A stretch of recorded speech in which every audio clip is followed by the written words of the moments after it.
everyone, it's Katie from Paradise Falls family. We're a family of 4 from England who love to travel and explore the world together. In this vlog series, we'll be covering our trip to Khao Lak in Thailand in February 2025. We've broken the series down into several videos covering different aspects of our trip, including the area itself, our hotel and the different day trips we enjoyed, so make sure to subscribe to our channel to catch all of these. In this video, we'll start off by looking at our hotel, the Sands Khao Lak by Katathani, giving an overview of the hotel, some of the rooms and our thoughts and tips. Next week, we'll talk a bit more about the area and Khao Lak itself, but very briefly, Khao Lak is an area just north of the island of Phuket in the Phang Nga region of Thailand. The area actually consists of 3 separate villages or towns stretching along this coastline, and the Sands is located in the first or the most southerly village, just over an hour from Phuket International Airport. The villages are linked by a main road that runs parallel to the coastline, and the Sands sits between the main road and the coast, meaning it's handy for both heading out into town as well as going to the beach. The Sands is one of the better or higher end hotels in Khao Lak, and we found it was well known by taxi drivers and tour providers, so it's a very popular location. It's a classic holiday resort with fantastic rooms, swimming pools, restaurants and facilities, and it's a great place for families to stay. It's one of our favourite resorts that we've ever stayed in. Starting with an overview of the resort itself. The turn-off for the resort is right off the main road running through Khao Lak. This runs down to the hotel and you have to pass through security as you drive in, so it's nice and secure. You've got the tennis courts out the front of the hotel and then a lovely open-air reception area. From here you can go left and head past the shop, lounge and the first aid centre and onto the aqua wing. This is basically the family area with the family pool, splash area, slides and lazy river, and where a lot of the family rooms are located. It's also home to the Manta Ray Bistro.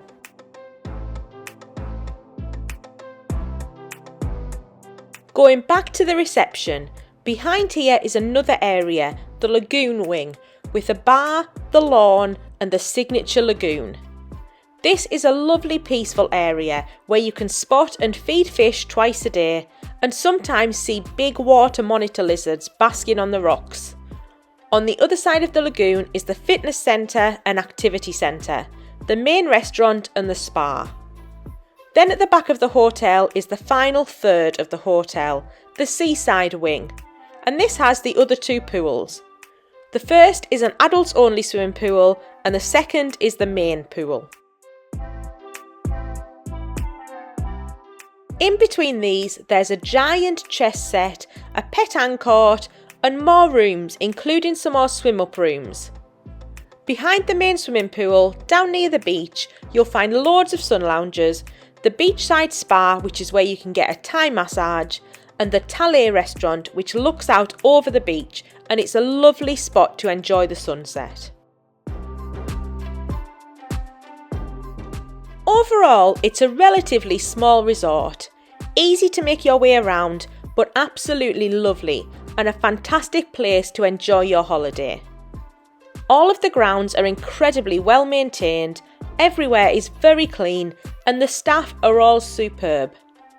I'll go into a bit more detail on the different aspects of the hotel, starting with the rooms.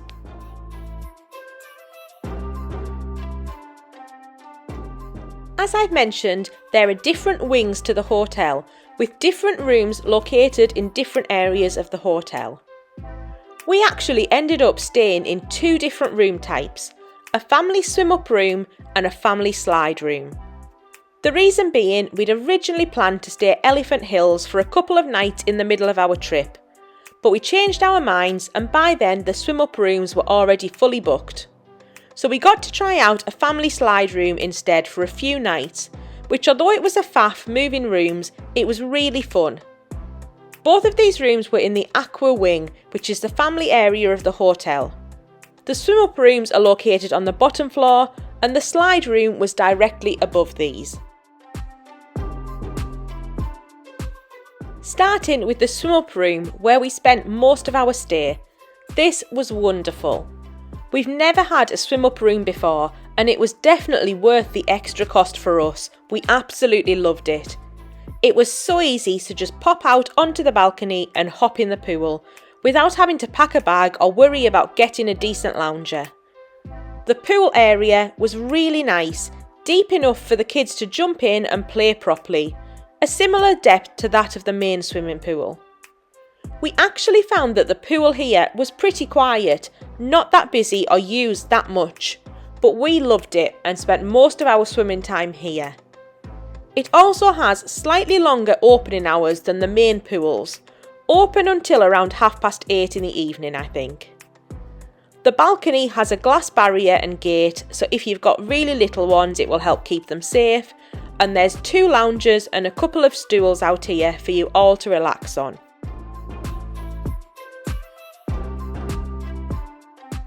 Moving inside, we found the swim-up room was a great size, a little bit bigger than the slide room, so we had a bit more space for the luggage, which was handy. The space is split in 2, with a sliding door separating the space off if you want. One side being the main bedroom, with a massive super king size bed, a dresser and a TV. The other side is the living area, with a single bed, another single bed which slides out from underneath, then more storage, drawers and cupboards. There's a second TV here, but we found that with one remote, so often you'd end up accidentally controlling both TVs, so be careful with that. These were smart TVs, so we found that we could watch Netflix and YouTube on here, which was really nice. The bathroom was lovely, with a walk-in shower and a massive bathtub and sink area. The bathroom wall slides back too, so you can open up the bath to the main room if you wanted. Overall, a really impressive family room for a really good stay. Moving on to the family slide room. This was similar, but with some key differences. These tend to be located on the first floor above the swim-up rooms. There's a nice balcony, but there's an overhang so you don't look down onto the swim-up pool below. The inside is a little bit smaller than the swim-up rooms. We only noticed because the luggage didn't fit quite as well. Again, the room is split in 2 like a swim-up room. This time though, the living area has a bunk bed with a slide down from the top, which is really fun for young kids. The bottom of the bunk bed is on the floor, but with a comfy mattress that actually folds out so it could sleep a second person on the bottom if you wanted. Other differences we noticed were that the TVs were not smart TVs, so not quite as nice, and the bathroom was a little bit smaller and without a bath. Overall, very nice, but our favourite was definitely the swim-up room option. Something else to point out is that you're given free bottled water whenever you want for free, as you're advised not to drink the tap water. These are in glass bottles, so be careful around the room. You can just request more on the hotel app at any time. The same goes for towels, pillows, etc., and you can even request a harder or softer mattress for a really personalised experience to make sure you're all really comfortable here. Moving on to the app, we were advised to download this on arrival, and on check-in the staff logged us into our room on the app. This enabled us to access the free Wi-Fi in the hotel, which was excellent, and access room service and make other requests. You can message reception if you want, receive notifications and view the activities and opening times around the hotel. It's a really handy app. The only thing we noticed is you can't book activities like spa treatments or tables in the restaurant, which would have been handy. For these you have to go down and book them in person.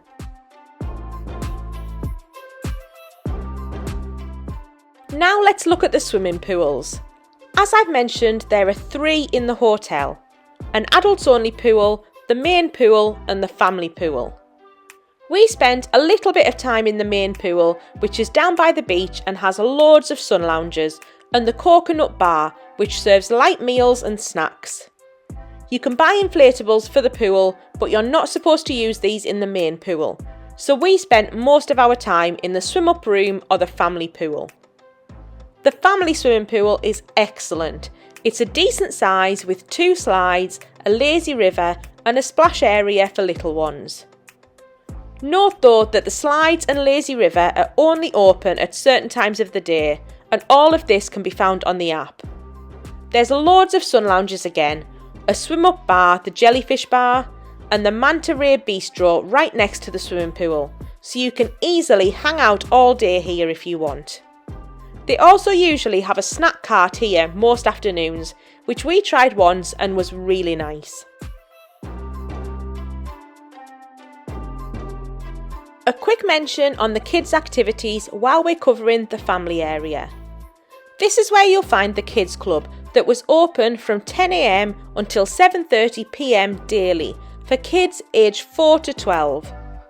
Our kids never wanted to try this, but it looked great with loads going on like an indoor soft play area, games and playstations. And then just outside, right next to the swimming pool, is an outdoor play area, which again was really popular.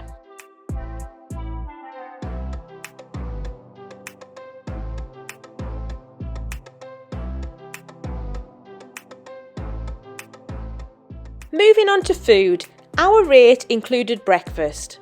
Because of the jet lag and trips out, we only actually ended up having this a couple of times.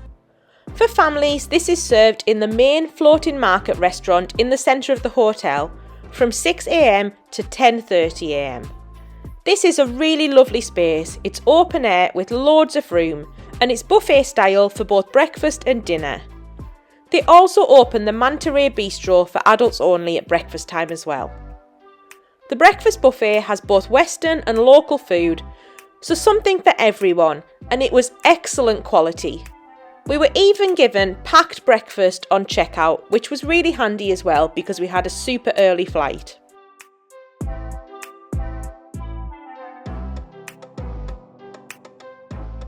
As I've already mentioned, dinner here is served buffet style and it's served from 6 PM till 10 PM and usually cost around £80-ish for the 4 of us depending on our drinks order.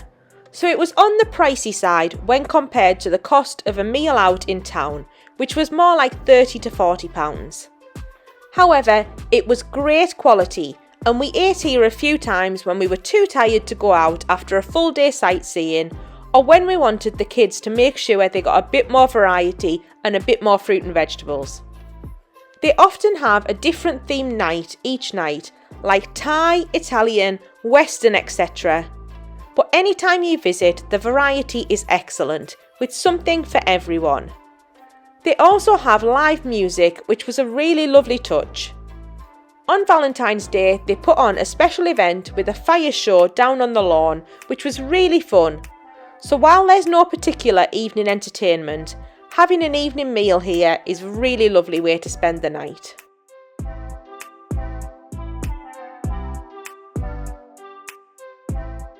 There's also the Tale restaurant, which serves lunch and dinner and is seafood based and a little bit more expensive, so we never gave this a try as it just wasn't what we fancied. But the sunsets from here are absolutely amazing.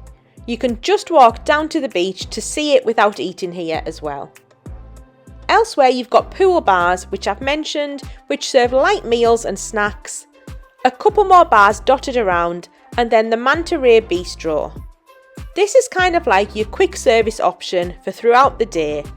We found the room service menu to be almost identical and similarly priced, so we often ordered room service to enjoy on our balcony. This had some great local options as well as some Western options like pizza, pasta, burgers. It had lots of vegetarian options and a gluten-free menu as well, so you're really well taken care of. A meal here was more in line with £30 to £40 for the 4 of us, so it seemed fairly reasonable. Each of the bars also have a happy hour where drinks are reduced, so check the app for the times of those each day. Overall, if you decide to stay in the resort, you'll have plenty of options. However, if you do decide to venture out, it's a really easy walk up to the main street, or you can pop to the taxi desk in reception and they'll call round one of the hotel tuk-tuks, which will take you wherever you want to go.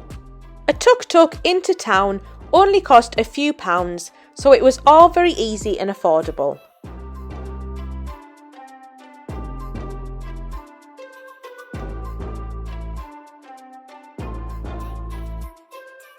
Looking at entertainment around the hotel, I've mentioned the tennis courts. We tried these out and the facilities were really good. You just pop to the activity centre where you can book a court and rent tennis rackets for around £8. Elsewhere in the activity centre is the gym, a pool table and other games like ping pong. We also regularly saw different activities and even a bouncy castle on the lawn outside of the centre. There are also plenty of organised activities which are listed on the app, like yoga, Thai cooking classes, Thai boxing classes, water polo, aerobics, language lessons, towel folding, and loads of others to enjoy if this is something you fancy.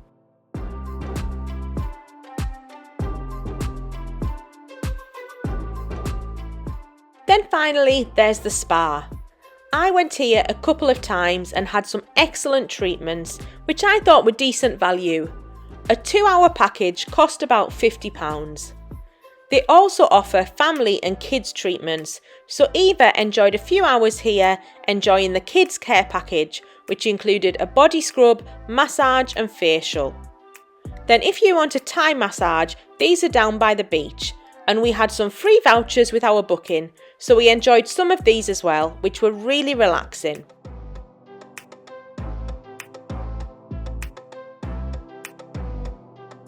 A quick mention to the beach. This is Nang Thong Beach and it's really nice. It's actually a black sand beach due to tin in the ground here, which is a fun aspect.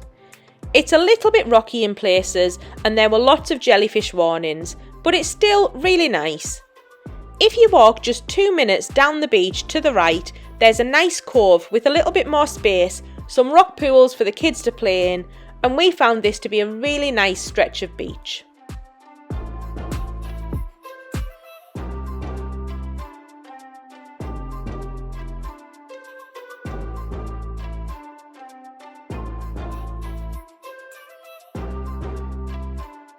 A few last bits to mention.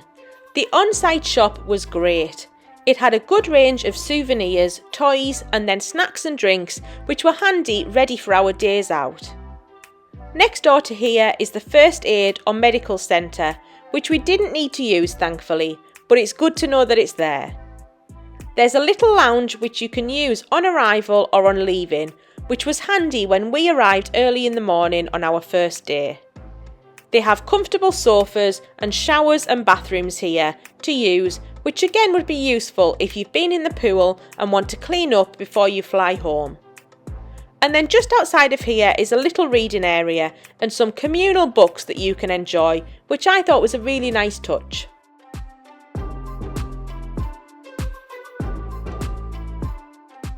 I think that just about covers everything. We had a wonderful stay here and would love to come back one day, so would definitely recommend this resort if you're visiting Khao Lak. If there's anything at all we've missed or anything you would like to know, then please let us know in the comments below and we'll do our best to help. As always, if you found this video useful, please give it a like and subscribe to support our channel. Next week we'll be moving on to cover a little bit more on Khao Lak itself and how we spent our time here. Thank you all so much for watching.